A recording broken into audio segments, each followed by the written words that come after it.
nimkaribishe mtoa mada wetu wa pili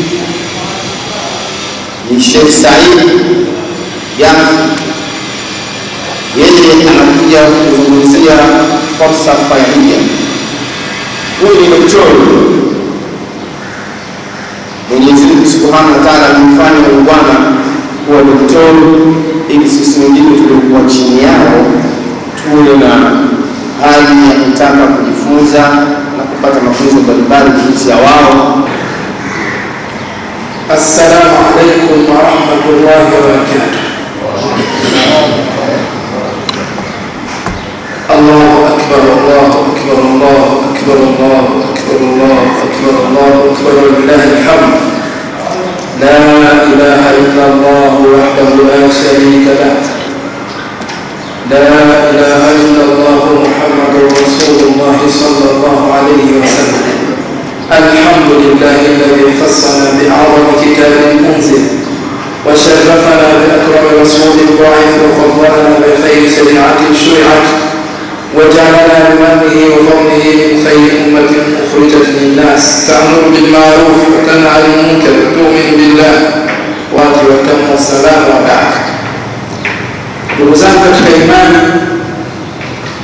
katika masiku haya ambayo Allah anatutaka tumkabili yeye, kumwishe yeye, tumwadhimishe yeye kwa wingi wa takbirat, na masiku katika masiku ambayo tunahuisha sunna ya Ibrahim alayhi salam ya kuchinja tangu siku ya jana yaumu nahar,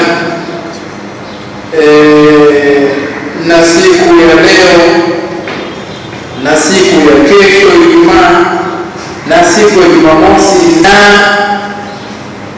imetangulia hapa mada ya yanayojiri Mashariki ya Kati, na ni mada ambayo inatugusa kwa kweli, na muda ulikuwa mfinyu, lakini biidhnillah nimemwomba kiongozi wetu hapa aitengee siku mada hii iwasilishwe na ijadiliwe ili tuweze kupata faida ya sisi tunakaaje, sisi tunaathiriwa na ulimwengu unaotuzunguka. Na Mtume wetu Muhammad sallallahu alayhi wasallam hakuishi katika hii dunia ila alifahamu mazingira yanayozunguka, mazingira ya kisiasa alikuwa anayafahamu vizuri. Hichi kinachoitwa leo geopolitics, siasa za ulimwengu alikuwa anazijua vizuri, na ndiyo maana aliweza kutekeleza majukumu yake sawa sawa. Mada iliyoko mezani sasa hivi kama ilivyotambulishwa ni falsafa ya ibada ya hija, na yenyewe hii mada bado itaathiriwa na ufinyu wa muda. Tutachagua tu baadhi ya maeneo ya kupita katika hiyo falsafa ya nguzo ya hija. Hija ni ibada tukufu, ni nguzo ambayo ni chuo kikuu cha nguzo zote za Uislamu. Nguzo zimepangika katika utaratibu kutoka nguzo ya kwanza ya chini mpaka nguzo ya juu ya hija, na ni nguzo ambayo ina maana kubwa sana katika maisha ya Muislamu, ina maana kubwa sana, na ni nguzo ambayo Muislamu inakamilisha Uislamu wake. Sasa mada za falsafa ni mada za bangua bongo, ndio maana watu wengi wanakimbia masomo ya falsafa. Shekhe wangu mmoja ananiambia, bwana, nilisoma balagha muda mrefu sana, sasa nikaona sielewi. Nilipomuuliza mwalimu wangu, bwana, mbona na muda mwingi sijaelewa, sielewi, mwalimu ananiambia, ni mambo tuelewa ndio unaanza kuelewa. Hapo ndo alipokimbia somo la balagha. Yaani kule kuchanganyikiwa ndio kuelewa, ndio unaanza kuelewa. Sasa ukiona unaelewa basi wewe unaelewa. Sasa kama hivi ndio nachanganyikiwa, ndio naelewa kwa kweli hapa mimi nakimbia. Somo la falsafa linakuwa na maswali ya kujiuliza. Swali letu la kwanza, hija inakamilisha nguzo 5 za Uislamu. Bunya al-Islami ala 5. Uislamu umejengwa juu ya nguzo 5. Atakayekuja na Uislamu ambao una nguzo 5, Uislamu wake ni feki. Lakini kama uelewa wetu wa jumla juu ya nguzo hii ni kwamba nguzo hii haitekelezwi ila na watu ambao wenye uwezo, ndio uwezo wetu. Sasa wasiokuwa na uwezo wataenda kwa Allah wakiwa na upungufu wa nguzo. Sio tukataliwa sasa Uislamu wao utambebana wewe. Version sahihi ya Uislamu, toleo sahihi la Uislamu lina nguzo 5. Sasa mbona una nguzo 4? Zaka nayo tuseme hivyo. Bwana zaka kwa mwenye uwezo. Sasa hao wasiokuwa na uwezo wanaenda na pungufu wa nguzo 2. Lakini hata funga na yenyewe ni kwa mwenye uwezo. Faman kana minkum maridun au ala safar. Na katika maridhi kuna ambaye hawezi kabisa kutekeleza hiyo ibada yenyewe. Sasa zitabaki nguzo ngapi? Tabaki nguzo 2, shahada na swala. Hizi hakuna cha mwenye uwezo, labda utakuwa na akili. Sasa tutaendaje? Ndugu zangu, kimsingi utekelezaji wa nguzo ya hija una sura anwai. Utekelezaji wa nguzo ya hija una sura anwai, sura mbalimbali.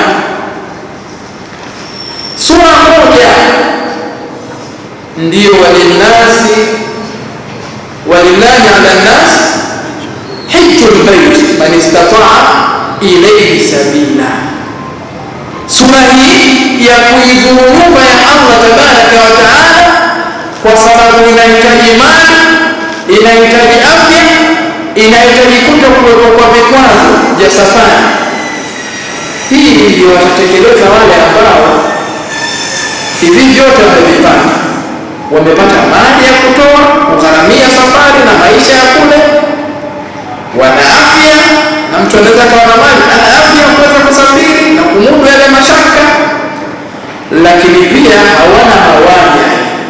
Kama wakati ule wa corona, wenye mali na afya hawakuweza kwenda kwa sababu kulikuwa na vizuizi. Namna hii ya utekelezaji ni kwa watu maalumu ambao wamepewa huo uwezo wa mambo yote hayo niliyoyataja.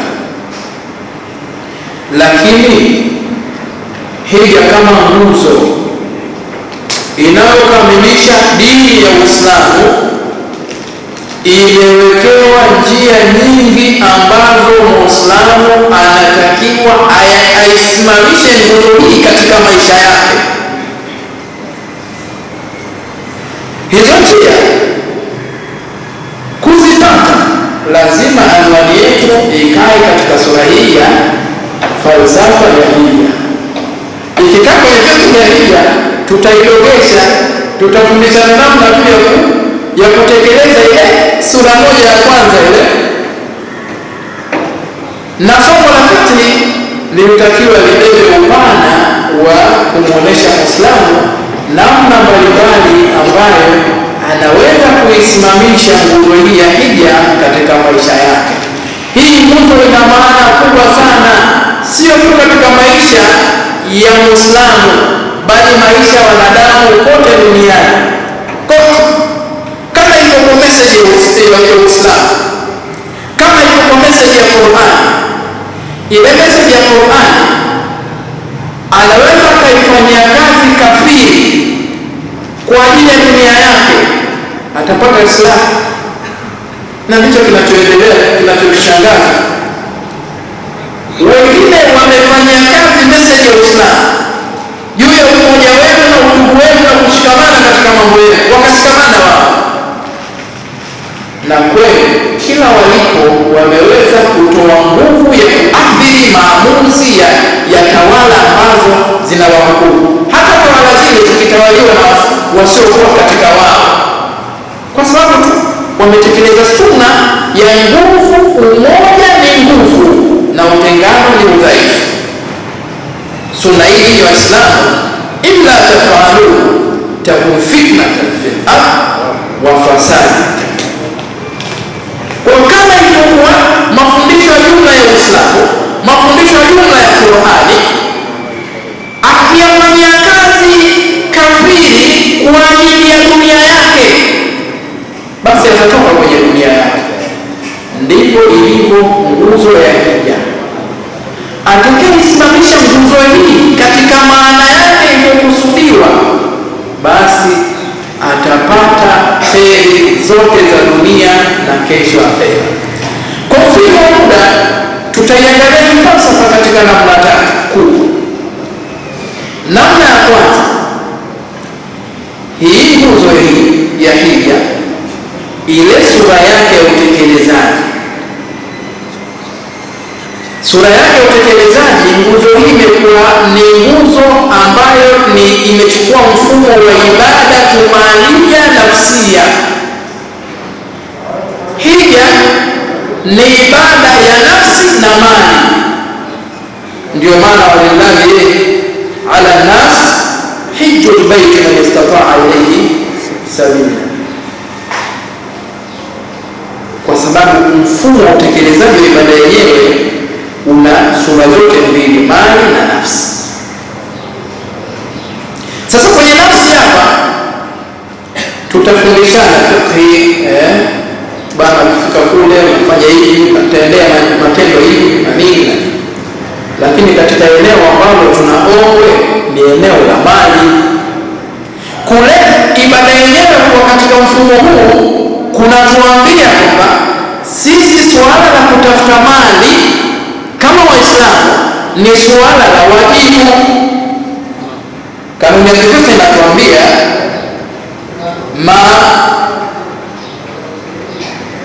ma yuaddi ila alwajib huwa alwajib, kile ambacho kwacho huwezi kutekeleza wajibu bila hicho, na chenyewe kitakuwa ni wajibu.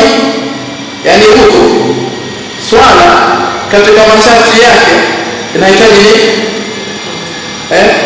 tahara. Yani udhu bila swala, bila udhu huwezi kuswali. Sasa udhu huwezi ukawa udhu ni sunna, wakati bila udhu huwezi kutekeleza faradhi ya swala. Kwa kama swala ni faradhi na udhu unahitajika kusimamisha ibada ya swala, basi na udhu na wenyewe ni faradhi. Kama mali inahitajika kwenye kuitimiza hii nguzo ya dini, ili uweze kuitimiza unahitaji mali, basi na mali na yenyewe ni faradhi. Kwa hiyo kutafuta mali, ili jambo limefanywa kama jambo la kidunia, hili ni jambo la faradhi. Na hata maahidi zetu za dini, madrasa zetu za dini, silabasi zetu za dini zinatakiwa ziweke swala hili kama ni jambo la wajibu. Na ndio maana mwasilishaji wetu mlisikia mwisho alipomalizia kwamba hizi elimu hizi za mazingira ambazo kwanza unaweza kuihami dini, hauwezi ukazidogesha hizi ukafanya kwamba hizi ni elimu za kidunia, ukajalia kuna elimu ya lazima na hii sio ya lazima. Hasa bila hii huwezi kuihami hiyo dini, na dini natakiwa kuihami. Mbona iko wazi? Hal adullukum ala tijaratin tunjikum min adhabin alim tu'minuna billahi wa rasulihi wa tujahiduna fi sabilillahi bi amwalikum wa anfusikum. Tena ikatangulizwa mali. Sasa inakuwaje kwenye curriculum zetu za dini, kwenye manhaji zetu za dini, swala la mali tutalifanya, swala la kutafuta mali tutalifanya swala la dunia?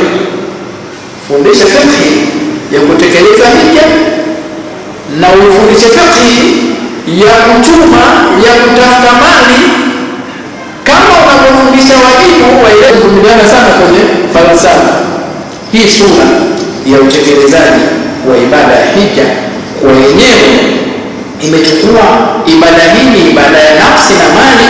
Inatufundisha kwamba sisi swala la kutafuta mali, watoto wetu tuwalee, tuwape misingi ya dini.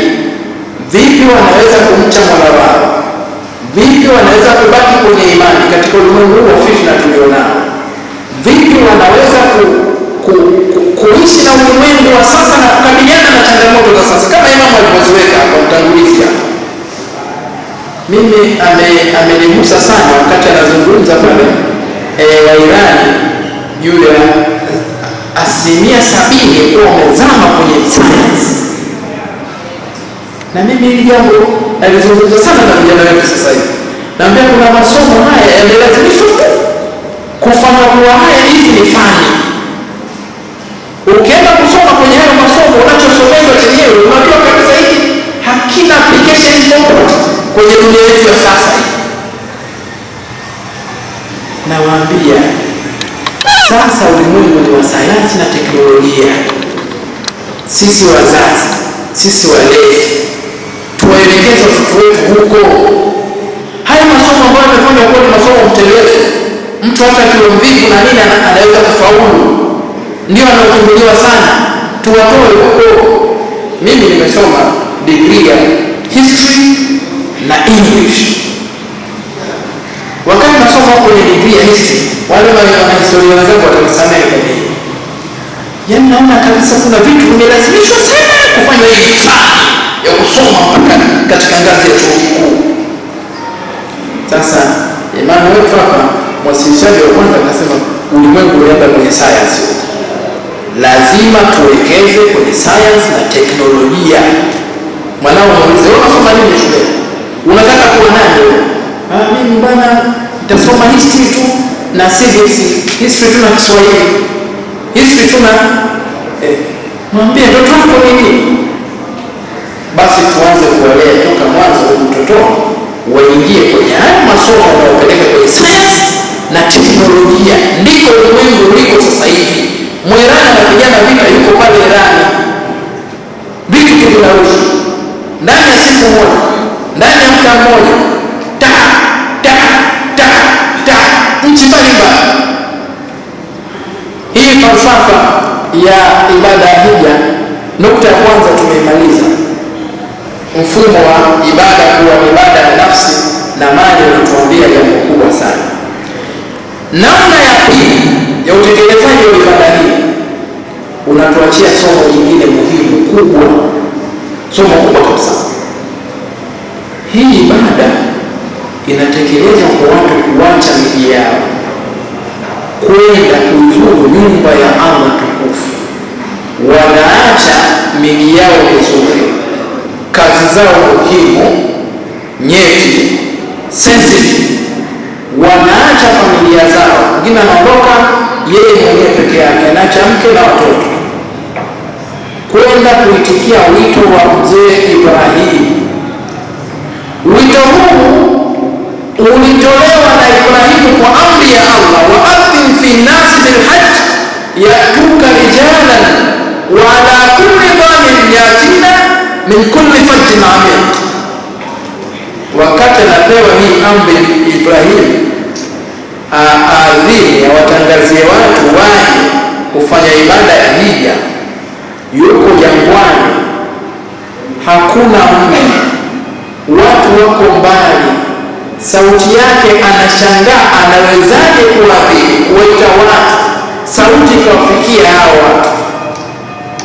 Allah amwambia Ibrahimu, wewe jukumu lako ni kubaleza, wewe adhini, sisi tutaifikisha sauti yako kwa wakazi wa karibu na wa mbali, kwa wakazi waliokuwepo na wasiokuwepo, mpaka kiyama saa. Adhana ile ya mzee Ibrahimu ndiyo Allah ameisikilizisha kwa vizazi hadi vizazi, na mpaka kiyama kinasimama. Ikifika muda huu utashangaa mataifa yote kote duniani yanatoka. Hakuna matangazo promotion Saudi anatangaza jamani, sasa hizo mtada njooni, hakuna. Kila mtu pale alipo anashughulika, jamani, muda siku zinakaribia, mwaka unaenda hivi, wewe unatoka, nani kakutangazia? Hii ni somo la qudrat ilahia, uwezo wa Allah. Wewe alichokuagiza utekeleze wajibu wako tu, tekeleza wajibu wako katika eneo alilokuagiza. Usitake maswali kama mimi hata nikitekeleza wajibu wangu kwa maandiko haya ya maadili, mimi nichukue vijana wangu 40 hapa ni walee, siwezi kuleta mabadiliko. Kwa hali yetu hii tulionayo, hata nikafanya hivi haitasaidia nini?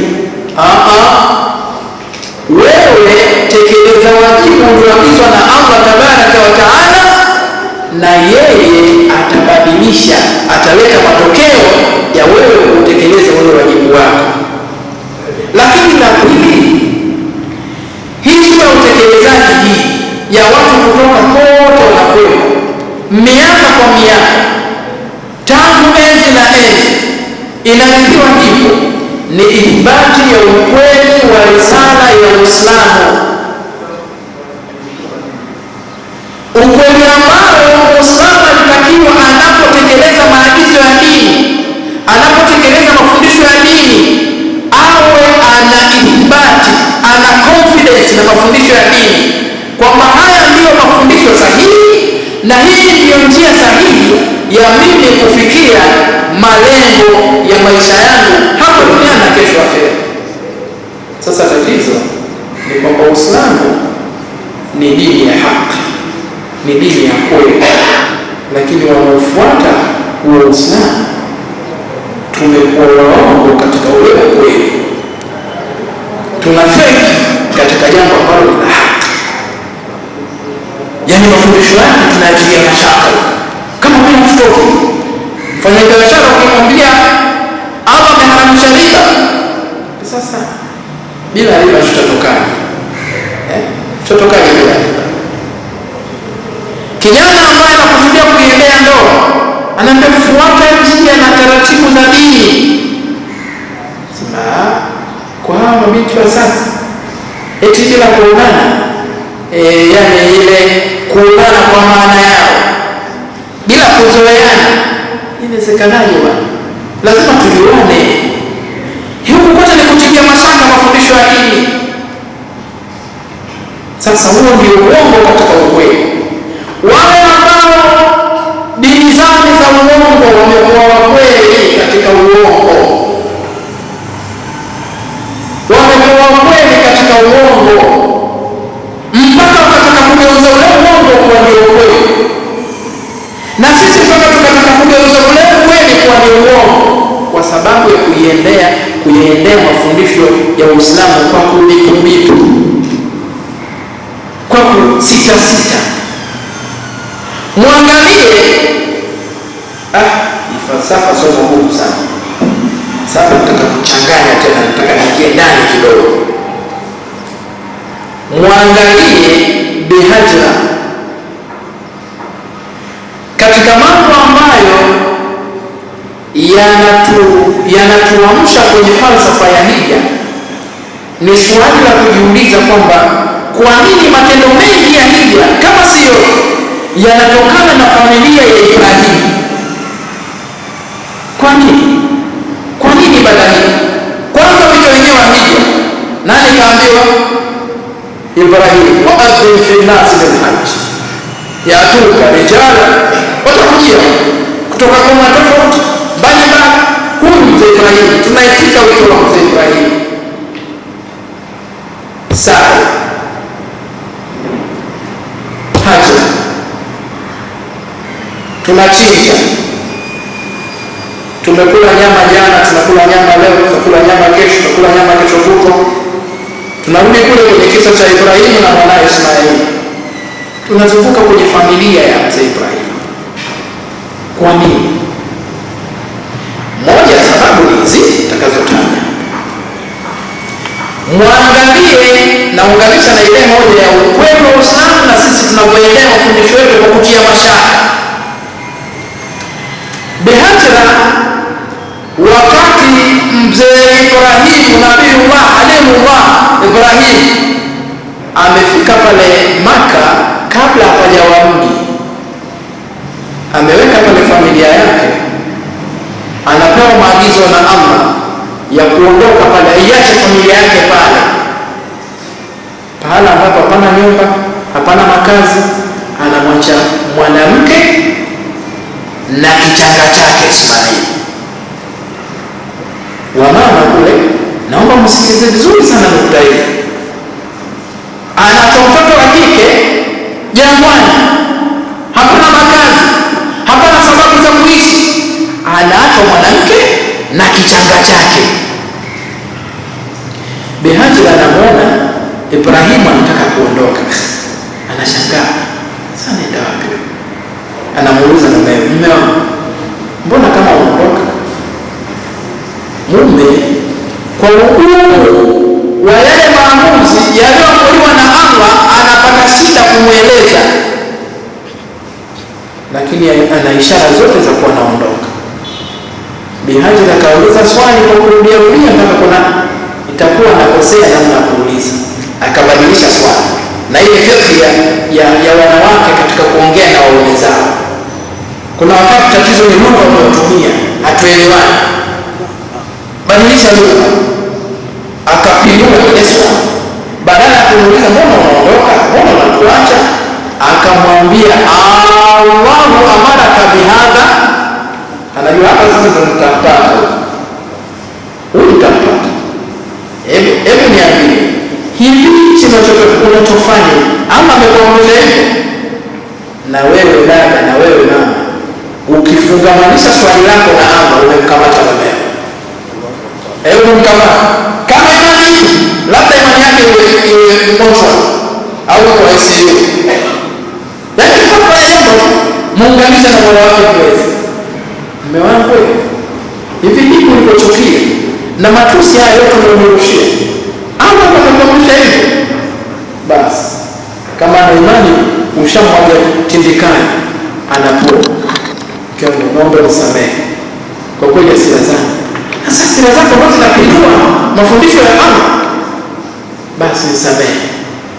Hajra anamuuliza, hivi unavyotaka kufanya unatuacha sisi hapa peke yetu, ama amekuamrisha hivyo?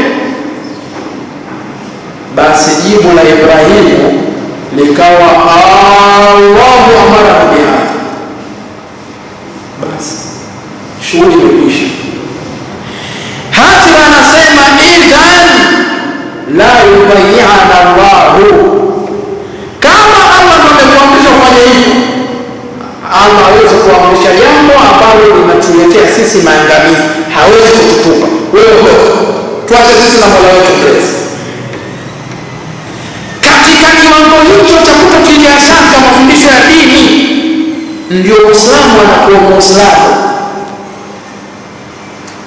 Katika kiwango hicho, leo dada zetu, mama zetu, akiangalia ukewenza anaona balaa, anaona maangamizi.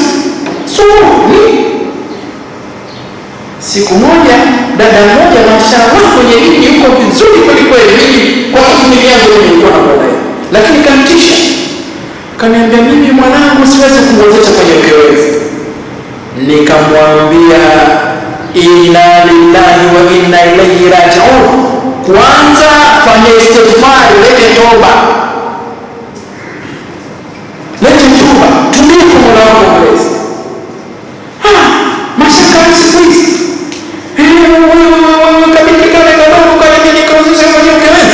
nikamwambia tubia, achana na mashaka siku hizi, achana. Dini ya Allah imeletwa muda wote. Hii dini inatosheleza muda wote, hakuna cha watu waliopinda, hakuna cha dini. Huwezi ukayaporomosha mafundisho ya Allah eti kwa kutazama nyakati. Kwa hiyo nataka kutuambia Uislamu huu kuna wakati haufiki, unafanya kufuru. Badilisha maneno. Nikamng'ang'ania, nikampa visa na aya na hadithi, yani mpaka anakuja kunielewa.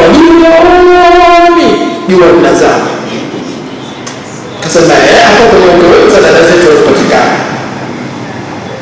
Hajra kajisalimisha, anaachwa pale jangwani, hapana makazi, hapana sababu za kuishi, lakini kwa sababu tu jambo hilo ni amri ya Allah, hana shaka. Na kwa sababu hiyo basi, pindi Muislamu atakaposema kwenye mafundisho yote ya dini, raditu billahi rabba wa bil islam dina wa bi Muhammadin sallallahu alayhi wa sallam nabiyya wa rasula, wallahi lile jambo ambalo linawatia mashaka watu, yeye ataishi kwa raha na starehe, kwa sababu Allah kashasema yeye yuko kwenye dhana ya mja. Allah kashasema mimi nipo kwenye dhana ya mja, bila nidhani yako atanikuta hivyo.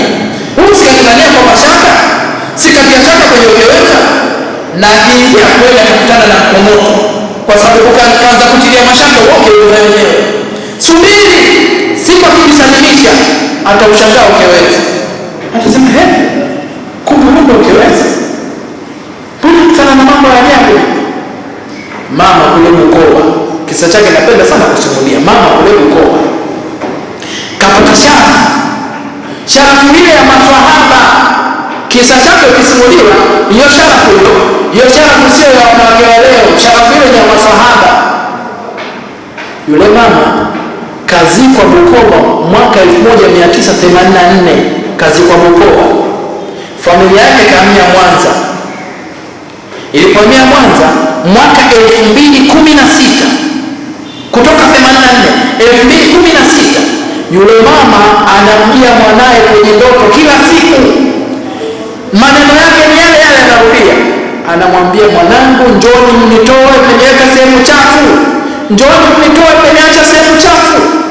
Mpaka mtoto akaogopa kwa ile ndoto inamujirudia kila siku. Akamwambia babake akamwambia, kuna jambo, twende. Wakienda walimzika kwenye mashamba kama watu wengi wa Bukoba wanavyozikana. Baada ya kuhama, kuna mtu anaangalia tena usafi wa kaburi na nini. Pale pakawa ni kichaka.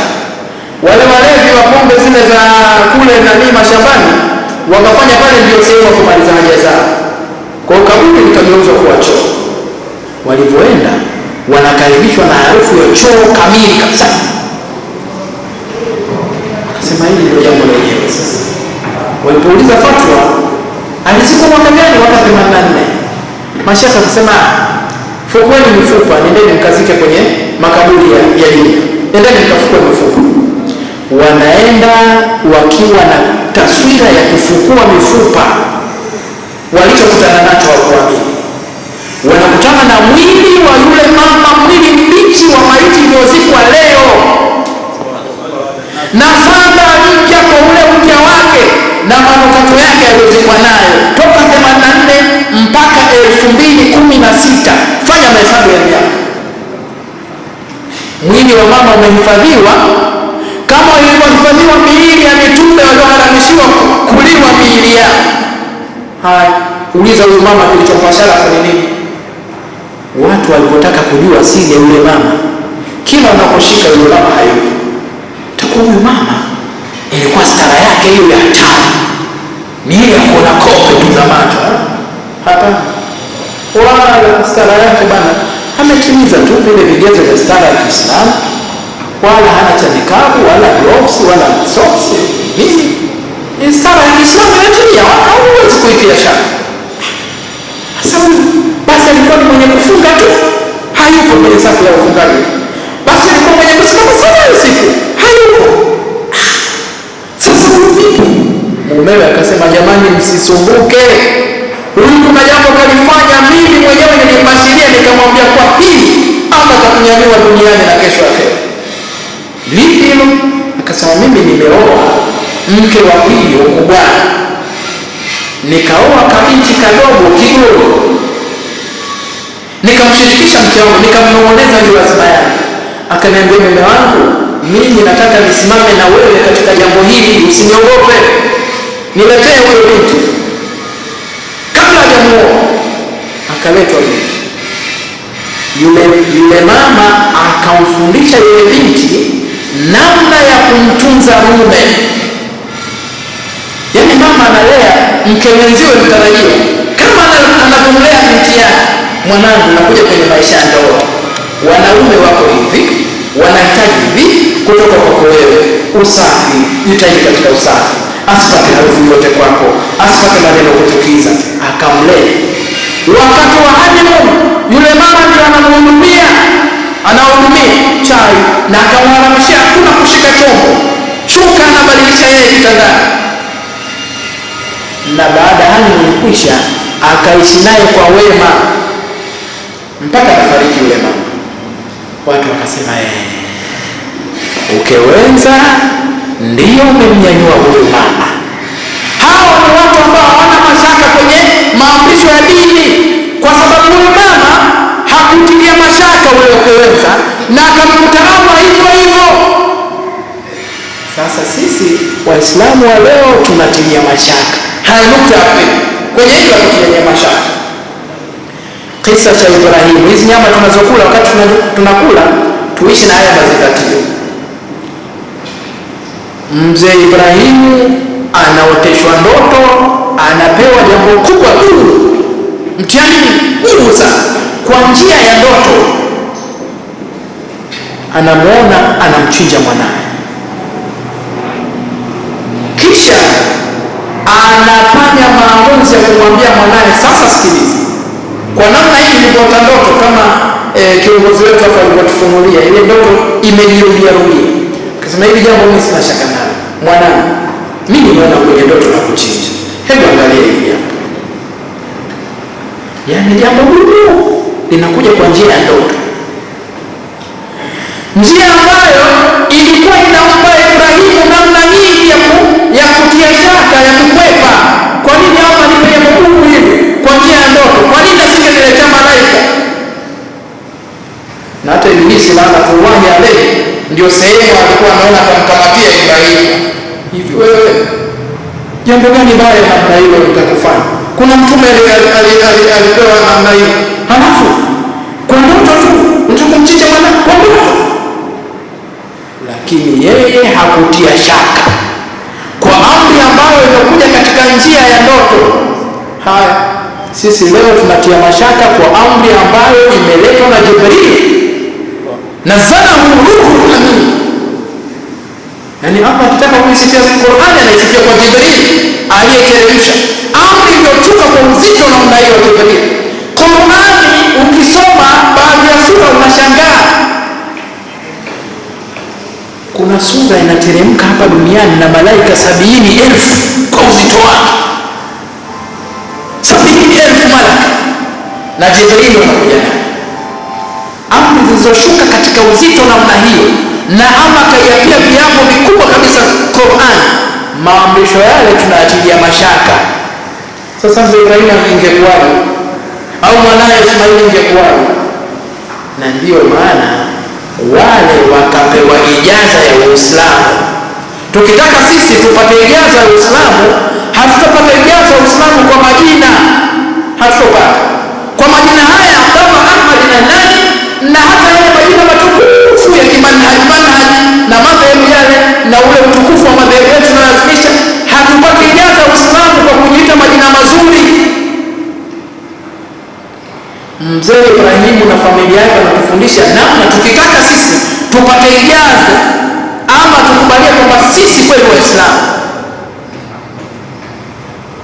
ni mpaka tufike pahala kwenye maamrisho ya Allah, kwenye mafundisho ya dini hatuna tone la shaka hata kidogo, hata kidogo. Na kwenye kunyenyekea, kwa sababu hatuna tone la shaka, kwenye kunyenyekea na kutii, kuyatekeleza yale, hatuna kikwazo kabisa. Ndio maana mzee Ibrahimu alipotakiwa atoe kitu anachokipenda katika maisha yake, tena nakipenda katika njia ya Allah, sio mapenzi ya kidunia.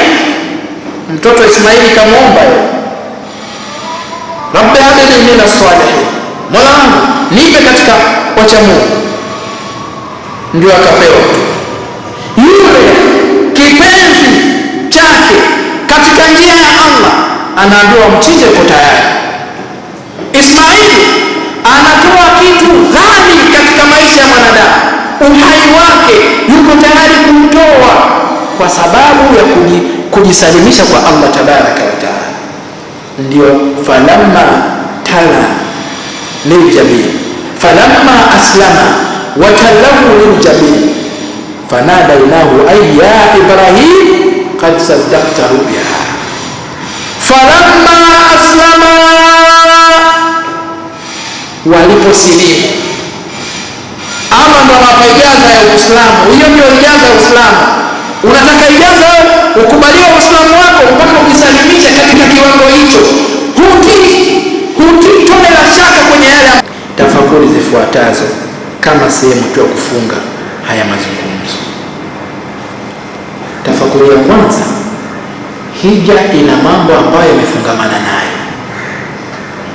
Matendo ya hija yote yale ni sehemu ya kutekeleza, kusimamisha nguzo ya hija katika maisha ya Muislamu. Kila tendo kwa muda hautosha. Nitaandikia kwa haraka yale matendo machache.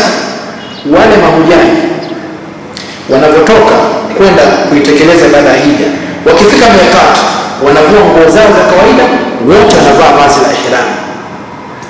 Wakivaa vazi la ihram, kuna mambo yameharamishiwa.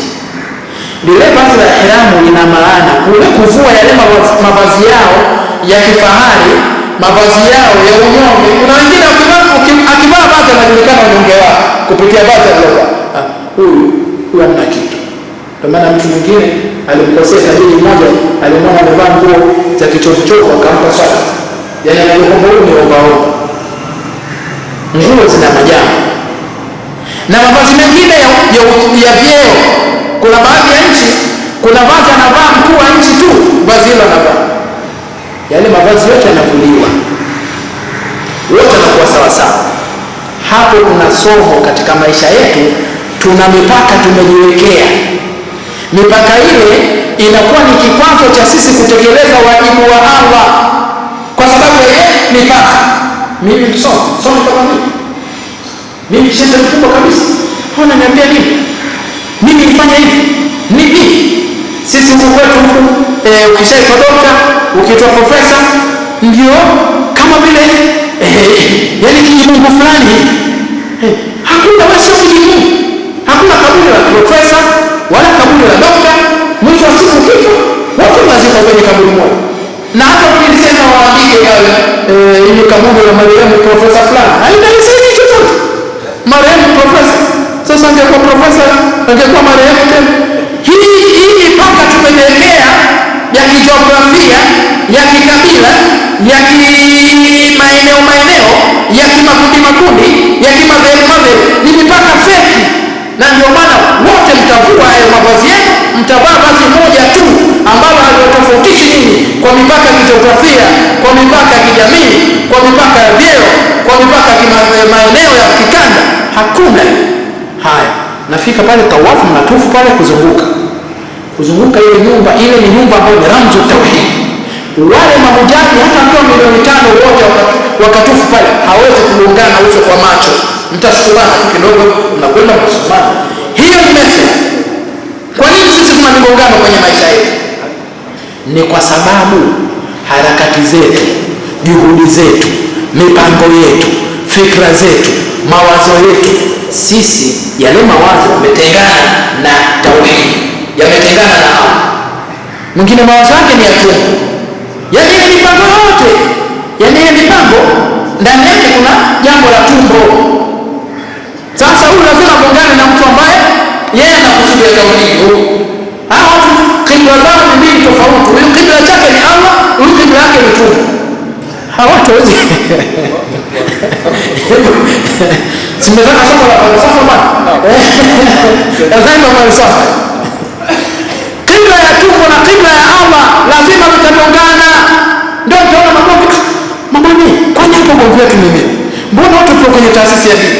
Mbona watu tunasimamia jambo moja? Tunasimamia jambo moja, lakini kwa mmoja ni dini, kwa mwingine ni dini. Sasa dini na dini vikutanisha pamoja, haviwezi kukutana. Mke na mume ndani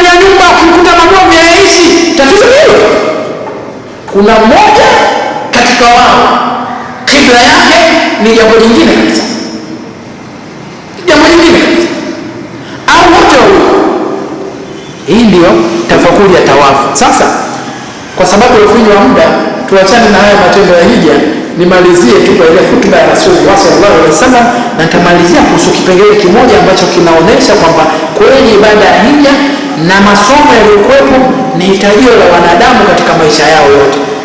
Rasulullah sallallahu alaihi wasallam katika tafakuri ya hija, katika falsafa ya hija, si tukizungumza hija tu tunakumbuka hutuba ya mwisho ya Rasulullah sallallahu alaihi wasallam, hutuba ya kuaga, ambayo yeye kama kiongozi mkuu wa umma alibainisha misingi yote ambayo tukisimamisha katika maisha yetu tutakuwa salama, yaani awe muumini awe kafiri. Misingi ile ambayo aliinadi Rasulullah sallallahu alaihi wasallam pale kwenye hija ya kuaga ilikuwa ni misingi ambayo sisi tunahitajia katika maisha yetu. Sasa sikiliza ile misingi, mimi nitakuondolea michache sana. Msingi wa kwanza katika misingi ambayo alizungumza, misingi ya uongozi, msingi wa uongozi. Akasema ayuhan nas isma'u wa ati'u, nyinyi watu sikilizeni na mumtii kiongozi wenu. Walau umira alaikum abdun habashi, na wakati ule ilikuwa kama vile mfano kitaka kutoa, kwa sababu ya yale mawazo kijahilia yalikuwa bado watu hawajawatoka. Basi Bilal mtu mweusi alikuwa anaonekana kama mtu mdhaifu. Sasa yeye anawaambia hata kama huyo mnayemuona mdhaifu ndio akawa kiongozi wenu, mumtii. Angalia mataifa leo yanavyoingia changamoto, angalia leo jamii zinavyoingia changamoto, angalia leo taasisi zinavyoingia changamoto, angalia leo familia zinavyoingia changamoto. Familia ambayo haimtii kiongozi lazima ingie kwenye balaa. Jamii ambayo haimtii kiongozi lazima ingie kwenye balaa. Taasisi ambayo haimtii kiongozi lazima ingie kwenye balaa. Taifa ambalo halimtii kiongozi lazima liingie kwenye balaa. Jambo la kwanza kwenye viongozi akasema utii. Msikilizeni, muwe watiifu kwake. Haya, Oktoba 29 katika vichochezi, kwa mujibu wa tume ya Jamii Chana, katika vichochezi vya yale yaliyotokea, mojawapo ni hili jambo. Kuna watu ambao walikuwa wana instigate uasi. Ukishasema uasi ni nini?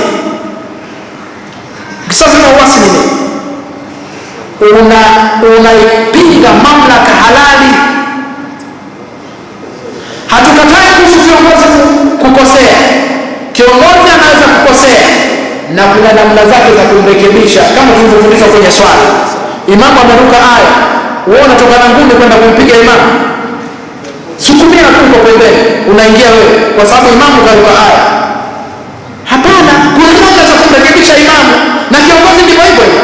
Taifa lolote lile ambalo moja litapoteza utii kwa kiongozi wao kwa sura yoyote, akikosea hatakiwi kutiiwa kwenye kukosea, anatakiwa arekebishwe kwenye kukosea, lakini namna kumrekebisha iwe ni namna ya kujenga, sio kubomoa. Sisi katika moja makosa baadhi ya watu ambayo yamepelekea changamoto ya kule tulikotoka ni kuna watu ambao kwanza yale makosa yenyewe yalikuwa kubambikia, na leo waziri mkuu anayajibia kwa nafasi yake waziri mkuu na kwa uzoefu wake, amekalia wizara nyeti ikiwemo wizara ya mambo ya ndani. Anakuambia hiyo kesi ya utekaji na nini ni hoja bandia, ni hoja feki, watu wametengeneza, na akaja na ushahidi, lakini yote yalikuwa yanatengeneza mazingira watu wamuasi kiongozi wao wa dola. Sasa tukiingia kwenye fitna ndio tunalia sasa, angalia damu za watu zimemwagika nini. Mmeshaambiwa iogopeni fitna, fitna ni mbaya kuliko kuua. Sasa nyinyi mkuiogopa fitna, sasa hivi mnapiga kelele juu ya madhara ya fitna ambayo mmeitengeneza. Ile hutuba anahitajia muumini anahitajia asiyekuwa muumini. Ile misingi ya kwenye ile khutba. Animalizia na moja tu ile la katika ile khutba Rasulullah sallallahu alaihi wasallam aliwaambia, ayuhan nas antum satusaluna anni baina yaday Allah fi yawm al-qiyamah madha antum qailuna, nyinyi mtaulizwa juu yangu mimi siku ya kiyama, nyinyi mtasema nini? Angalia hili somo kubwa sana. Kila mmoja wetu anatakiwa ifanye siku ya kiyama kama dira yake hapa maisha ya hapa leo. Kuna tathmini ambayo alifanyia yeye mwenyewe na Mola wake mlezi, hii haimshirikishi mtu mwingine. Lakini kuna tathmini ambayo anatakiwa ajifanyie yeye kwa yale ambayo anawajibika kwa wanaomzunguka. Yaani baba kwenye familia apate siku akae na mkewe au akae na wake zake, awaulize, wewe mke wangu, mimi nitaenda kuulizwa kule siku ya kiyama juu, wewe utaenda kuulizwa juu yangu mimi, wewe utasema nini siku hiyo ukiulizwa? Na mke ayatapike, asema au mzee mwenyewe nikimwambia huyu atanena mkorofia, akificha atabeba yeye. Na huyo anauliza aulize kwa haki ya kutaka kujua ili aweze kujirekebisha. Na mke naye kwa sababu anajua kesho ataulizwa juu ya mumewe, naye pia amuulize mume wake, mume wangu, mimi sehemu ya ibada yangu kwa Allah ni wewe mume wangu. Hivi kesho wewe ukiulizwa juu yangu mimi utasema nini? Utasema nini wewe juu yangu? Naye apate kujiridhisha. Kiongozi wa taasisi naye hivyo hivyo, imamu na waumini wake naye hivyo hivyo, apate muda wa kujitathmini yeye kwa yale ambayo anawajibika kwa watu wake.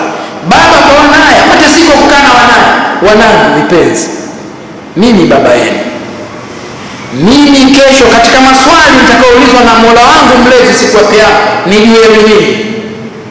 Je, nyinyi mkiulizwa juu yangu mimi kutekeleza wajibu wangu kwenu, nyinyi mtasemaje? Kabla ya kuondoka, kila mmoja wetu ajitathmini, ajitafakari, je, yale aliyowajibishwa kwa Allah baina yake na Allah, baina yake na wanaomzunguka, ameyatekeleza? Apate majibu sasa hivi ili aweze kujirekebisha.